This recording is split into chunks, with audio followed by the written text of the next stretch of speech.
ठीक, चलिए तो हम लोग आज अपना यूनिट 4, क्या है यूनिट 4 में,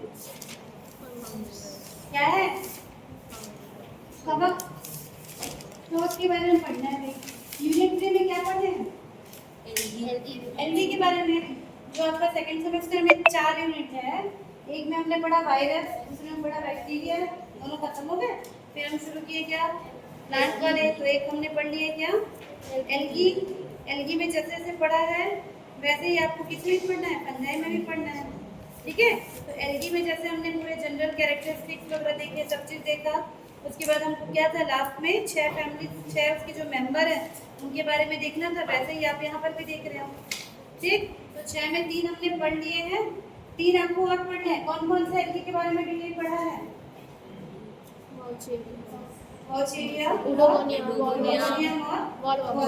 ठीक है।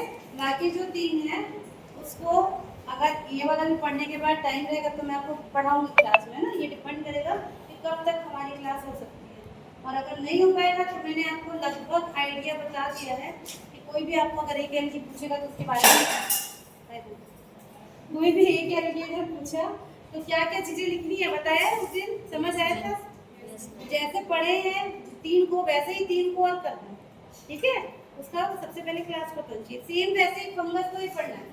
फंगस में भी सारी चीजें पढ़ेंगे, जनरल कैरेक्टरिस्टिक, इसमें एक दो चीज और एक्स्ट्रा आएगी। उसके बाद उसका रिप्रोडक्शन, क्लासिफिकेशन। फिर फंगस के आपके सिलेबस में 7 मेंबर दिए हुए हैं, 7 मेंबर। जैसे एल्गी के 6 दिए हुए थे, फंगस के कितने दिए हुए हैं, 7 के बारे में पूरा आपको डिटेल पढ़ना है। उनमें से कोई एक आपको एग्जाम में पूछेगा। प्लस ये यूनिट और बड़ा है, इसमें आपको मशरूम को भी अलग से बताया गया। मशरूम क्या होता है, कैसे हम उसको कल्टीवेट करते हैं। मशरूम जानते हो, यस मैम। क्या होता है, होता है मशरूम भी क्या है, फंगस है। फंगस भी कैसे हो सकते हैं, एकदम छोटे छोटे सिंगल सेल से लेके बड़े बड़े तक हो सकते हैं। तो जो आप मशरूम या फूटू को जिसको बोलते हो, बारिश के दिन में जो जनरली मिलता है, वो भी एक तरह का फंगस है जो हम एडिबल है हमारे लिए, मतलब हम उनको क्या करते हैं, खा सकते हैं। और मशरूम की इतनी वैरायटी है जिसमें से सिर्फ कुछ को हम खाते हैं और बाकी सब कैसे होते हैं, पॉइजनस होते हैं, जहरीले।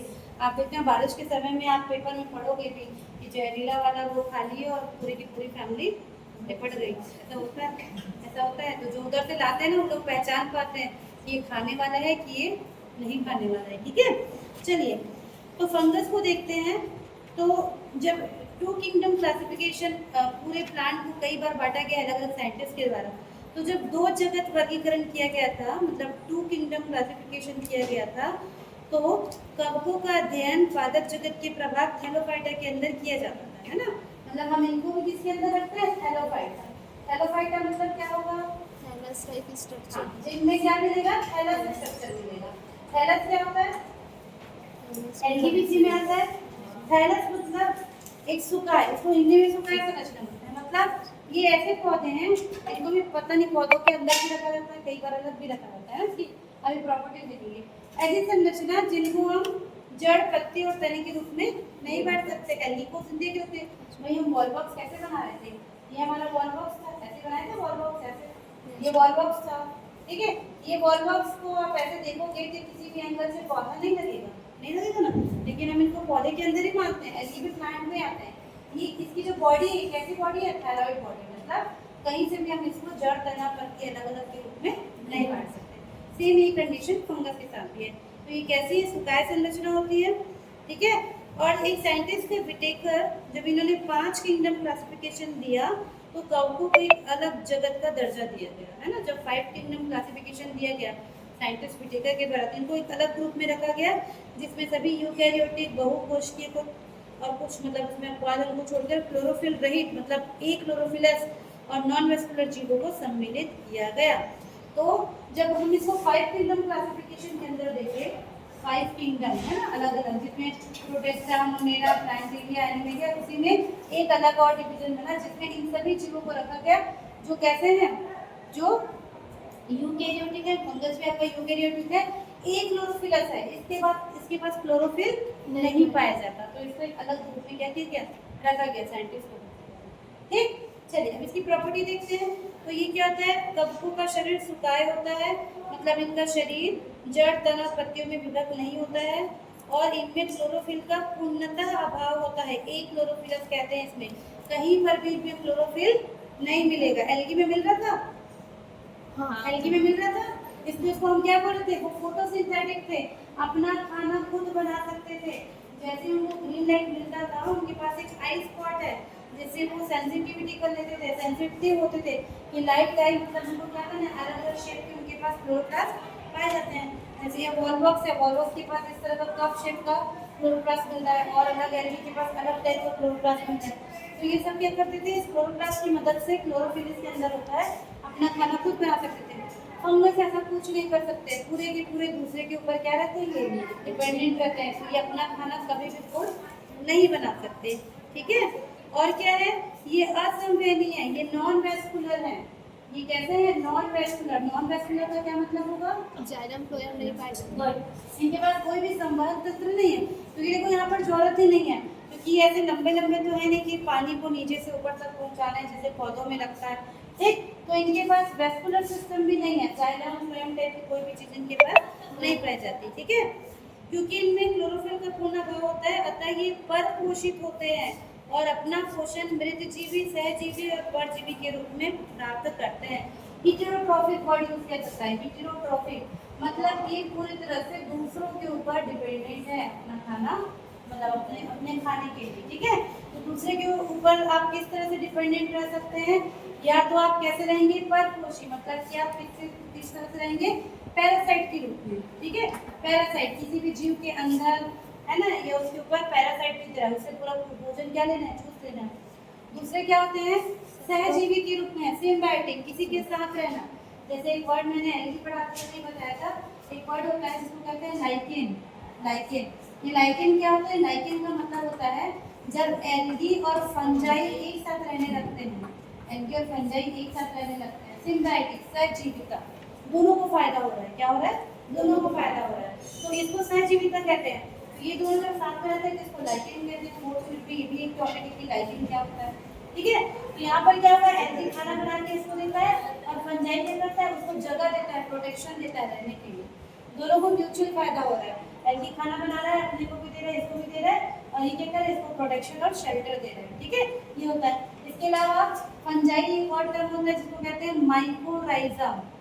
माइकोराइजा, माइकोराइजा मतलब ये फंजाई जो है, ये बड़े बड़े जो पेड़ होते हैं उसको उनके रूट्स में, इस तरह से जो उनकी जड़ है उसमें ये फंजाई साथ में रहने लगते हैं, इसको माइकोराइजा कहते हैं। मतलब जब फंजाई बड़े बड़े पेड़ के जड़ वगैरह में रहने लगते हैं उसको माइकोराइजा कहते हैं। जब फंजाई किसी के साथ, जैसे एल्गी उसके साथ रहने लग रहा है तो उसको क्या कहेंगे, लाइकेन। क्यों इतना साथ साथ रह रहा है, क्योंकि खुद सक्षम नहीं है, अपना खाना खुद नहीं बना सकता। ठीक है, तो ये मृतजीवी, देखो परजीवी भी है, मृतजीवी भी है, सेप्रोफाइटिक भी है, मतलब जिंदा के ऊपर तो रहेगा ही, मृत के ऊपर भी जीवित रह सकता है, डेड ऑर्गेनिक मैटर के ऊपर भी ये अपना ग्रो कर सकता है। ठीक है, इसके ऊपर डेड ऑर्गेनिक मैटर। ठीक है, जैसे आपको गोबर में बहुत सारे फंजाई मिलेंगे, एक फंजाई जिसका नाम है फंजाइजा, जिसका डिटेल आपको पढ़ना है, उसका हमारे पास सैंपल है, आप देखेंगे एग्जैक्टली, उसको हम लोग काट के देखेंगे उसके अंदर क्या होता है। ठीक है, तो वो सेप्रोफाइटिक है, गोबर में भी मिलता है। तो पैरासाइटिक भी होते हैं, सेप्रोफाइटिक भी होते हैं और सिम्बायोटिक भी होते हैं। ठीक है, परपोषी, परजीवी, मृतोपजीवी और सहजीविता, तीनों फॉर्म फंगस जो है वो क्या करते हैं, शो करते हैं।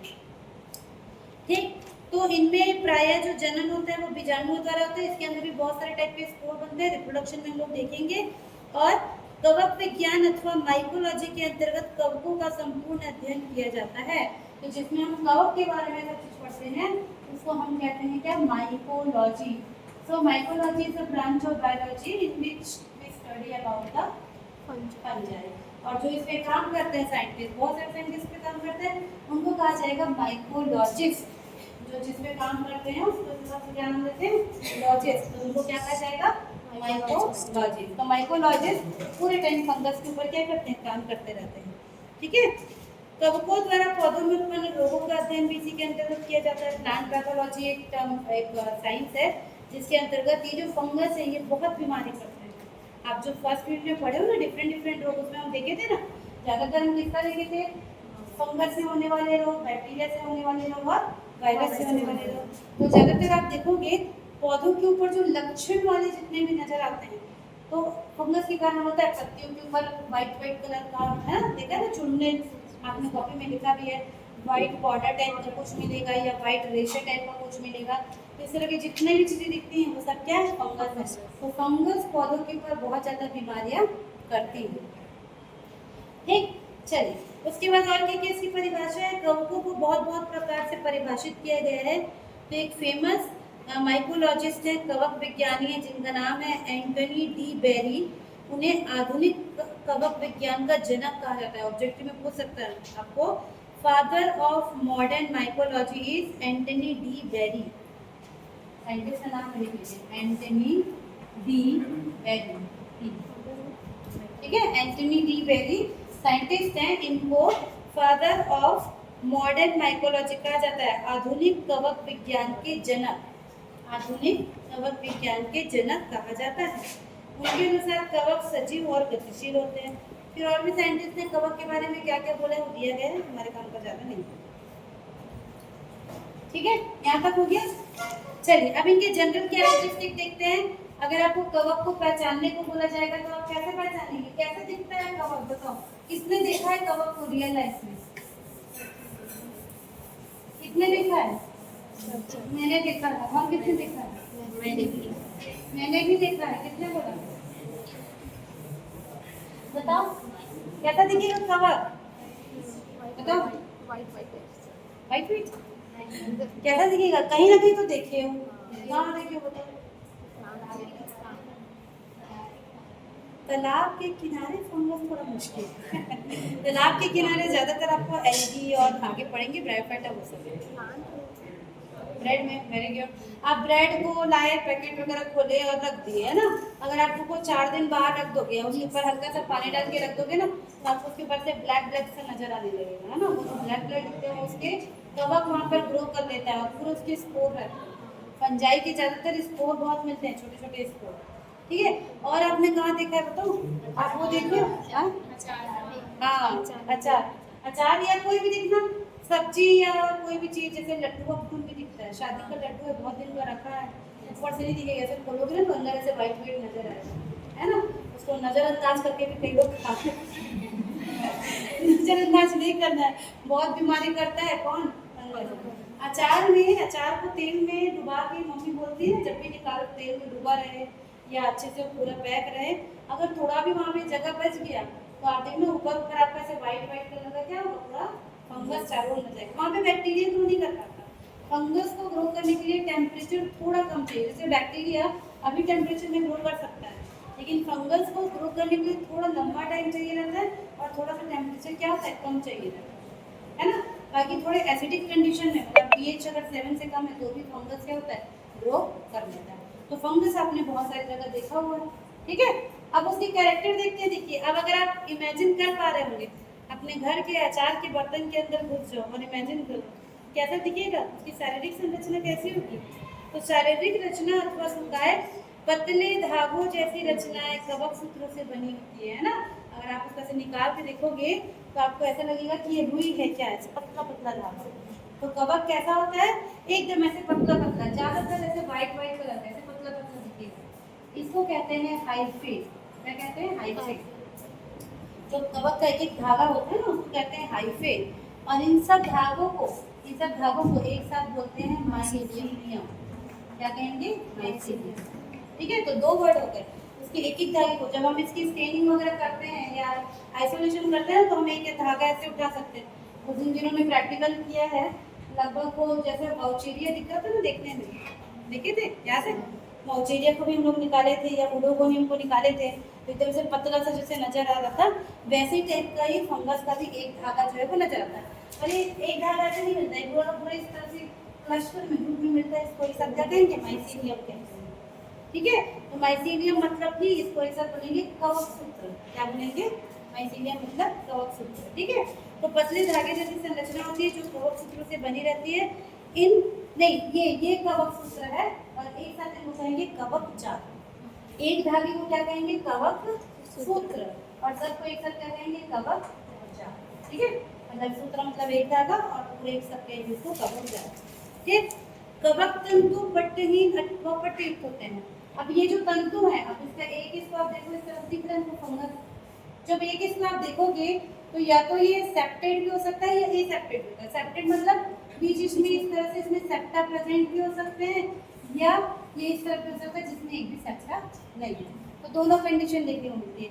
याद करिए एल्गी में आपको लगभग मिला था, एल्गी में जो मैक्सिमम होते हैं वो सेप्टेड होते हैं, लेकिन जैसे हमने वोचेरिया को देखा था उसमें भी सेप्टा या पट क्या था, नहीं था। तो यहाँ पर जहाँ पर सेप्टा नहीं रहेगा वहाँ पर फिर से क्या आ जाएगी, मल्टी न्यूक्लियस कंडीशन।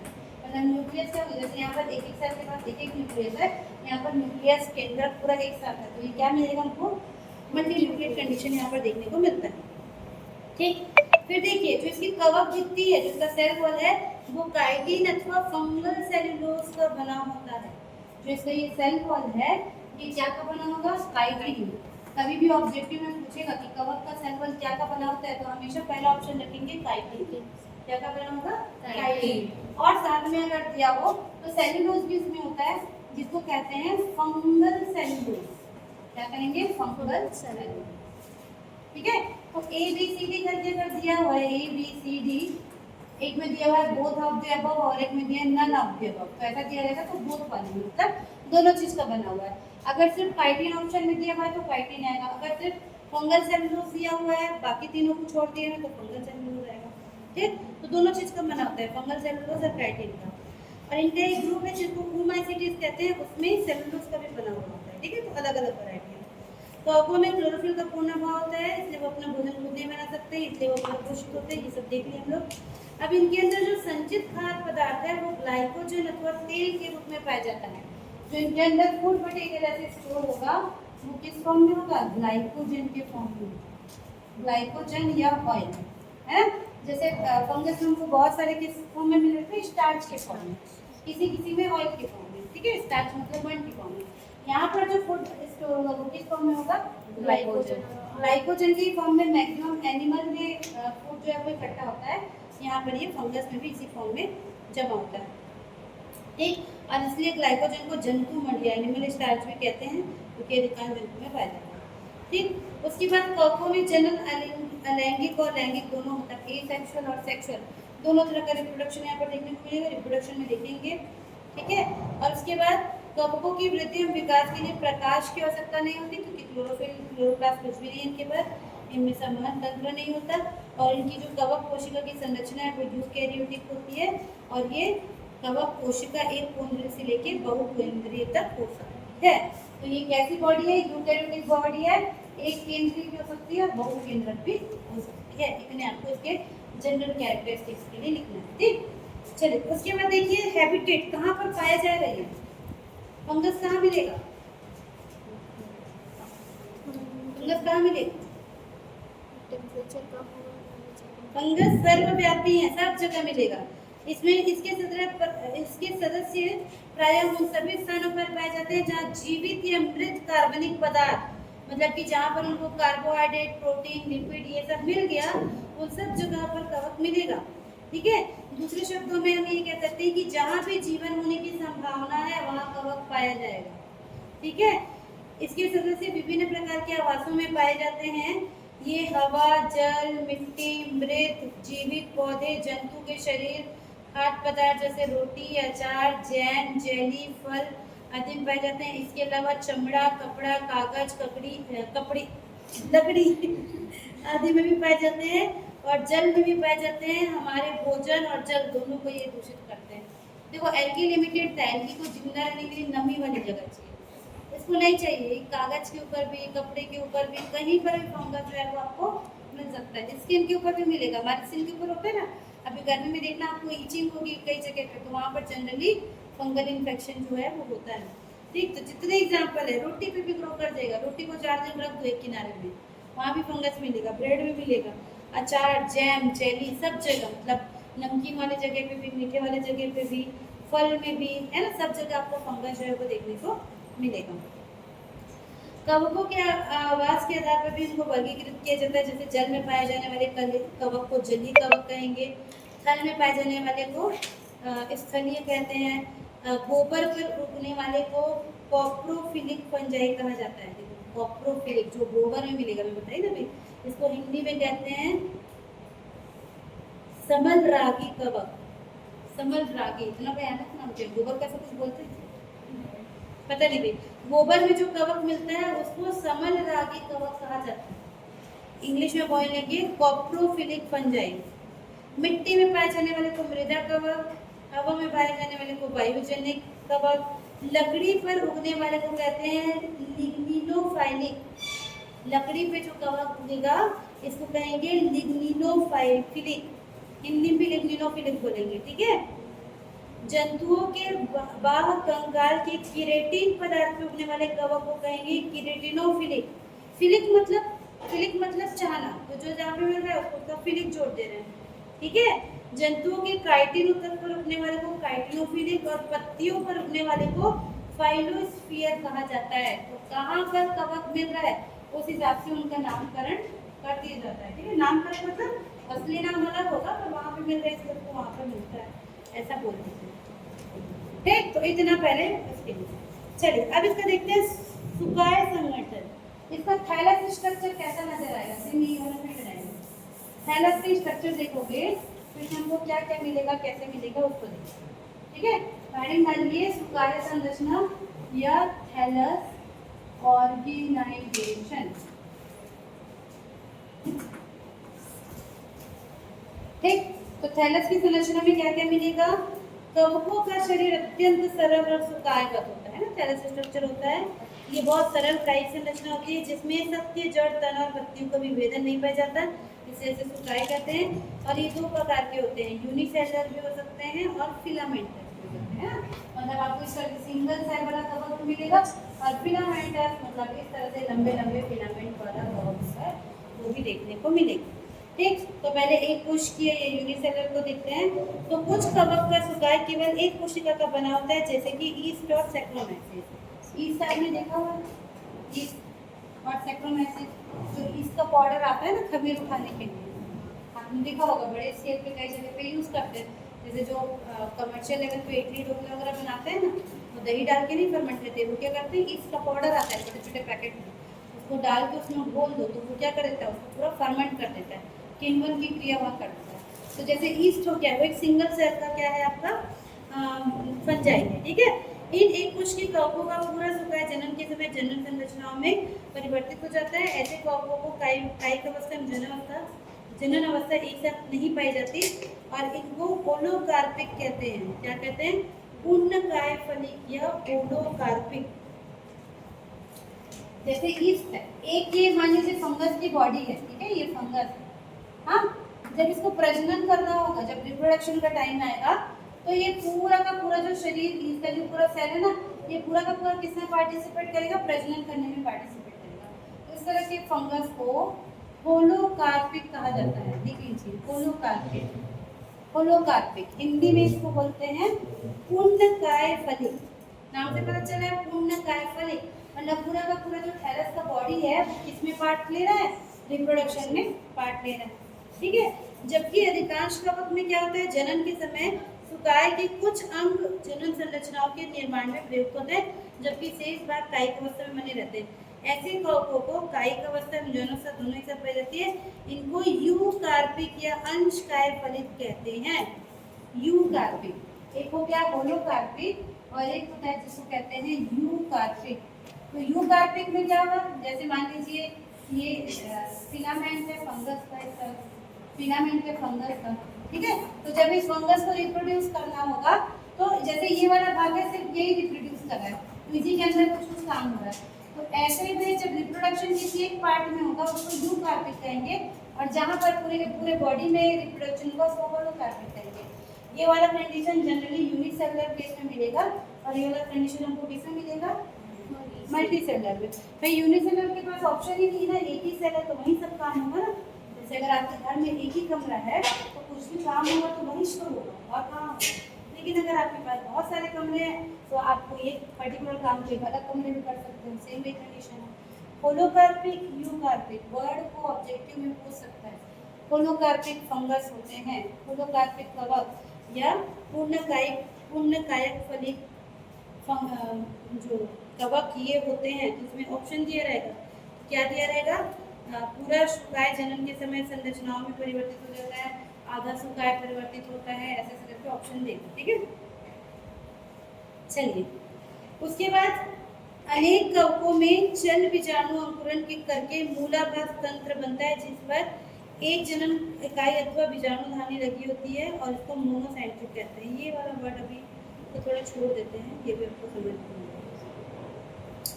ठीक, दूसरा है जिसको कहेंगे तंतु में। तो इसमें क्या होता है, अधिकांश कवकों में कवक का सुकाय पतले लंबे धागे या तंतु में संरचना से निर्मित होती है, जिसको तंतु कवक तंतु या हाइफे कहते हैं। ठीक है, हाइफा क्या कहेंगे, हाइफा, जैसे सिंगल है इसको कहेंगे हाइफा। ठीक है, इसका मतलब होता है तंतु हिंदी में। ठीक है, हाइफे भी बोल सकते हैं, हाइफा भी बोल सकते हैं। ठीक, हाइफा एक ग्रीक वर्ड है जिसका मतलब होता है जाल। ठीक है, अनेक तंतु कवक तंतु या कवक सूत्र मिलकर एक कवक जाल का निर्माण करते हैं, जिसको कवक जाल कहते हैं। दूसरे शब्दों में कवक के सुकाय को कवक जाल कहते हैं।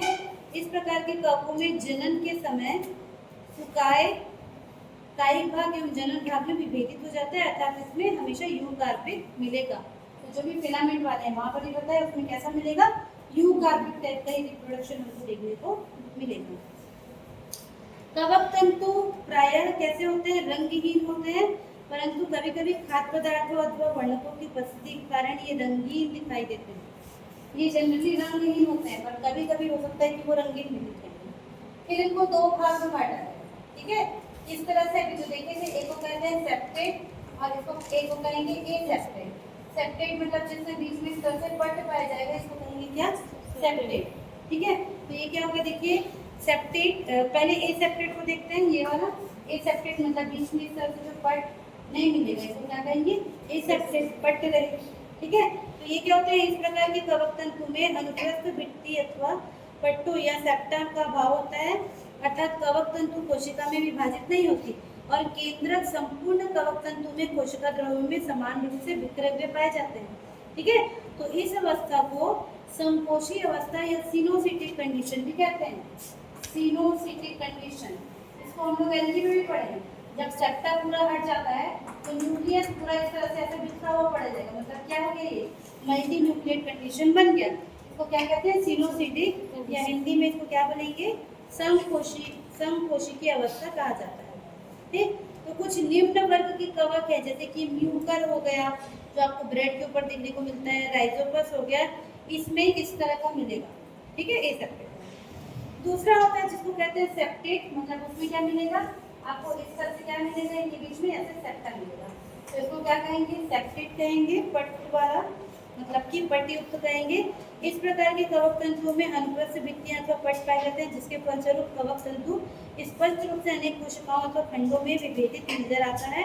और ये फिर से तीन तरह के होते हैं, एक केंद्र की, द्विकेंद्र की और बहुकेंद्र की। एक केंद्र की वह जब कवक तंतु की प्रत्येक कोशिका में केवल एक केंद्रक होता है ना, जैसे ये कवक कोशिका हो गई, सबके अंदर इस तरह से एक एक न्यूक्लियस अगर देखने को मिलेगा, इसको कहेंगे क्या, एक केंद्र की।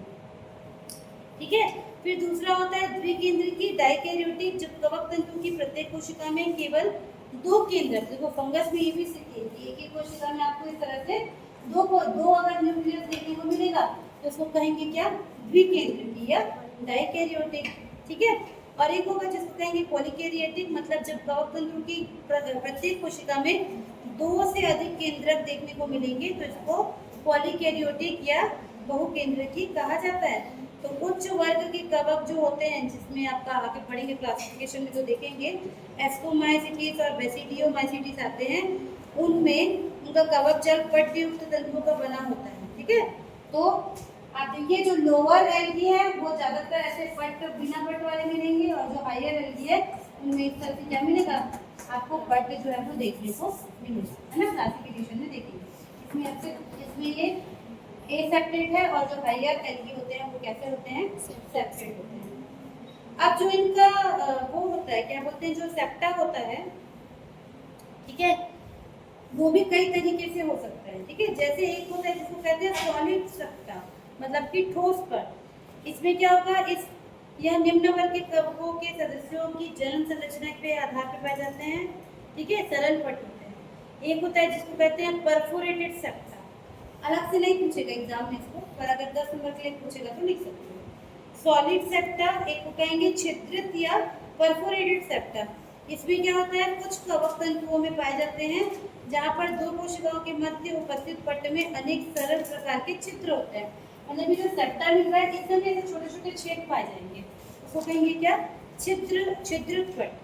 तीसरा होता है जिसको कहते हैं बॉर्डेड पिट, ठीक है, बॉर्डेड पिट टाइप सेप्टा, मतलब कि परिवेशित गर्त सदृश पट्ट, हिंदी में नाम।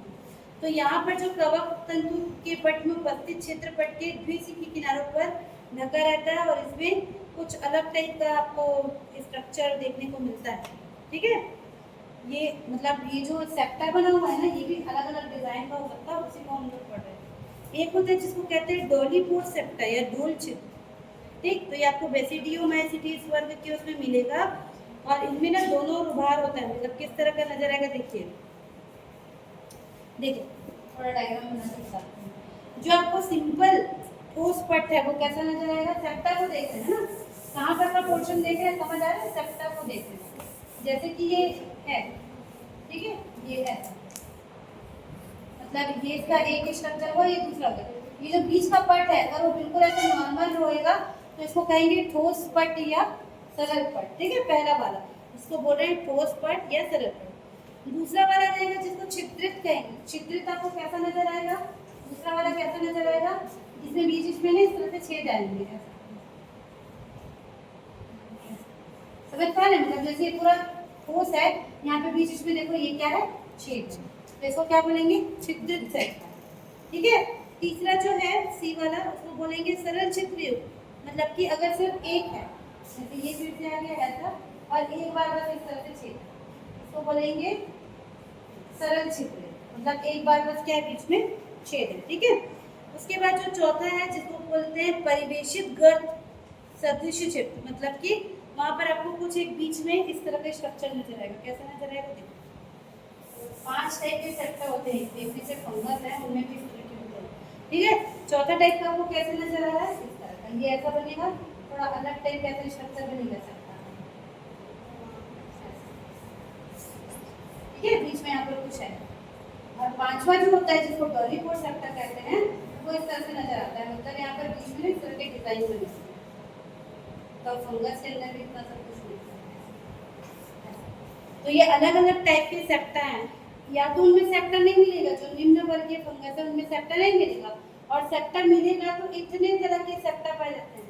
ये क्या आपको देखना है, समझ आ रहा है ना आपको, ये जो इसका हाइफे है उसमें ये जो सेप्टा बना है, ये सेप्टा है, इसी को हम लोग डिटेल करके देख रहे हैं, इसी को हम डिटेल करके देख रहे हैं कि कैसा कैसा हमको नजर आ सकता है, ठीक। तो ये इनके थैलस ऑर्गेनाइजेशन के बारे में हमको इतना पढ़ना है, ठीक। चलिए उसके बाद एक और टर्म इसमें देख लेते हैं, ये जो इनके हाइफे होते हैं, हाइफे मतलब फंगस का जो इस तरह से हाइफे है ना, जनरली आप फंगस आइसोलेट करोगे ना तो आपको ऐसे मिलेगा, ये ऐसे जाल टाइप का मिलेगा, ऐसे तो उसमें उठाओगे स्पैचुला में ना, तो उसमें फॉर्सेप में तो पूरा का पूरा ऐसे रुई जैसे हो जाता है, ऐसे रुई को आप पानी में डुबा के इकट्ठे उठाओगे तो पूरा वो एक हो जाएगा था ना, वैसे इसका हाइफे रहता है। अब ये अलग अलग तरीके से ना स्ट्रक्चर बनाता है, तो कवक तंतुओं द्वारा निर्मित संरचनाएं करके हम लोग इसको देखते हैं। जैसे साधारणतः कवक जाल में कवक तंतु अलग अलग पाए जाते हैं, अगर आप इसको फोर्सेप पकड़ के एक एक अगर अलग करोगे ना तो ये बिल्कुल ऐसे एक एक अलग निकल आएगा। जैसे जब हम इसकी स्लाइड बनाते हैं या हमको इसको कलर करना पड़ता है ना, तो बिल्कुल ऐसे बारीकी से देख के एक एक आप, जैसे रुई का भी एक एक को अलग कर सकते हो ना अगर उसको ध्यान से खींचोगे तो, वैसे ये जो इसका एक पूरा कवक है इसमें से आप एक एक हाइफे ऐसे अलग कर सकते हो। लेकिन कई बार क्या होता है, ये लोग एक साथ जुड़ के अलग अलग टाइप का स्ट्रक्चर बना लेते हैं जिससे आप उनको अलग अलग नहीं पहचान पाओगे। तो इस ये कैसे होते हैं, देखिए कभी कभी ये आभासी उत्तक या अन्य विशेष प्रकार की संरचनाएं बनाते हैं, जो कि क्या क्या हो सकती है, एक को हम कहेंगे राइजोमॉर्फ तंतु जटा, एक को कहेंगे राइजोमॉर्फ, ठीक है, ये स्ट्रक्चर ये बना रहा है कौन, फंगस, इसको हिंदी में कहेंगे तंतु जटा। तो इसमें क्या होगा, देखिए इसमें कवक तंतु आपस में लिपट कर मोटी जड़ के समान संरचना बना लेते हैं। ये संरचनाएं मिट्टी के नीचे पाई जाती हैं, जैसे कि इसका एग्जाम्पल है एगेरिकस। क्या है इसका एग्जाम्पल, एगेरिकस। मतलब जैसे मान लीजिए आप कोई गार्डनिंग वगैरह का काम कर रहे हैं और मिट्टी को ऐसे सफाई कर रहे हैं, तो आपके हाथ में कुछ आएगा, आपको लगेगा ये तो किसी पौधे का जड़ है, लेकिन एक्चुअल में क्या है, वो फंगस है। वो ये जो माइसेलियम है ये आपस में बिल्कुल ऐसे मिक्स होके ऐसा फील देगा जैसे किसी पेड़ का जड़ हो। ठीक है, तो ये जो कवक के तंतु हैं ये आपस में लिपट के क्या स्ट्रक्चर बनाए, राइजोमॉर्फ, हिंदी में इसको बोलेंगे तंतु जटा। दूसरा ये एक स्ट्रक्चर बनाते हैं, इसको कहते हैं स्क्लेरोटियम। दूसरा होता है जिसको कहते हैं स्क्लेरोटियम। ठीक है, हिंदी में भी इसको यही बोलते हैं स्क्लेरोटियम। तो ये क्या होता है, देखिए स्क्लेरोटियम ये पट्टीयुक्त कवक तंतु द्वारा निर्मित लंबी अथवा गोलाकार एवं गद्दीदार संरचना होती है। इनके द्वारा होगी पट्टीयुक्त, मतलब ये कैसे होगा, जैसे यहाँ पर इरेगुलर अरेंज है, यहाँ पर जितने भी ये सेप्टेड वाले हाइफे हैं वो इस तरह से एक ही डायरेक्शन में ऐसे जम जाएंगे और इसको आप अगर छूओगे तो आपको ऐसा लगेगा कि ये एक साथ इस तरह से बेलनाकार कोई संरचना है जो थोड़ा गद्देदार टाइप का बन जाएगा। इसको कहते हैं स्क्लेरेटियम। तीसरा बनाते हैं जिसको कहते हैं प्रोजेनकाइमा। तीसरे टाइप का ये स्ट्रक्चर बनाते हैं जिसको कहते हैं प्रोजेनकाइमा। प्रोजेनकाइमा हिंदी में इसको नाम दिया गया है क्या, दीर्घ उत्तक। ठीक है, तो ये क्या होते हैं, ढीले भुने हुए तथा एक दूसरे के लगभग समांतर स्थित कवक तंतुओं का बना होता है। यहाँ पर एकदम कस के एक दूसरे के साथ नहीं है, थोड़े थोड़े दूर पे इस तरह से एक साथ जब हाइफे अपने आप को अरेंज कर लेंगे ऐसे ऐसे, तो इसको कहेंगे प्रोजेनकाइमा।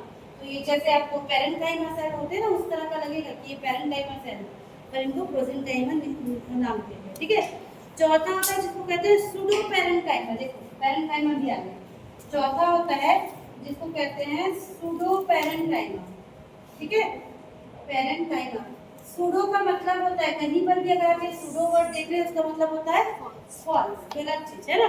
सूडो पेरेंकाइमा मतलब ये जो हाइफे है ये इस तरह से अरेंज हो जाएंगे कि आपको देख के लगेगा कि वो क्या है, पेरेंकाइमा। जैसे पेरेंकाइमा सेल अरेंज रहते हैं ना वैसे जैसे रहेगा, तो आपको उसको देख के लगेगा कि ये पेरेंकाइमा है, इसलिए उसको नाम दे दिया गया क्या, सूडो पेरेंकाइमा या आभासी मृदुतक।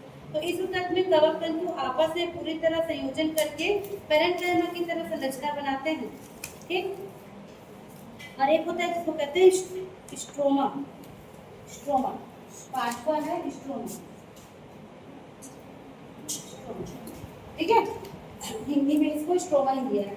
यह कवक तंतु के एकत्र होने से निर्मित कठोर और जटिल आभासी मृदु की संरचना होती है जिसमें फलकाएं निर्मित होते हैं। तो ये जो कवक के जो तंतु हैं ये अलग अलग अरेंजमेंट करके इतने तरह का स्ट्रक्चर भी क्या कर सकता है, बना सकता है। ठीक, यहाँ तक अभी पढ़ते हैं। अगले क्लास में हम लोग इसका इंटरनल स्ट्रक्चर पढ़ेंगे। रुक जाओ, क्या पढ़ेंगे, अल्ट्रा स्ट्रक्चर। ये जो एक हाइफे है, देखो अभी हमने बाहर से पढ़ा ना माइसीलियम कैसे दिखेगा, सेप्टर रहेगा कि नहीं। अब ये जो एक इसका ये जो सेल हो रहा है इसके अंदर क्या क्या मिलेगा उसको बोलेंगे अल्ट्रा स्ट्रक्चर। जैसे बैक्टीरिया का देखा, जैसे एल्गी का देखा ना हमने, देखा कि उसका थैलस कैसे मिलेगा, तो उसके थैलस में अलग अलग टाइप के थे, सिंगल सेंटर एल्गी थे, फिर फिलामेंट वाले थे, फिर वो कॉलोनी बना के रह रहे थे। वैसे ये कैसे मिलते हैं, या तो सिंगल मिलते हैं या फिलामेंट के फॉर्म में मिलते हैं। अब हम नेक्स्ट क्लास में क्या देखेंगे, अल्ट्रा स्ट्रक्चर, एक सेल के अंदर कैसे मिलेगा, उसका न्यूट्रिशन कैसे होगा, उसका क्लासिफिकेशन कैसे होगा, और उसके बाद उसका रिप्रोडक्शन। ठीक है, अगले क्लास में हम लोग ये सभी चीज़ों को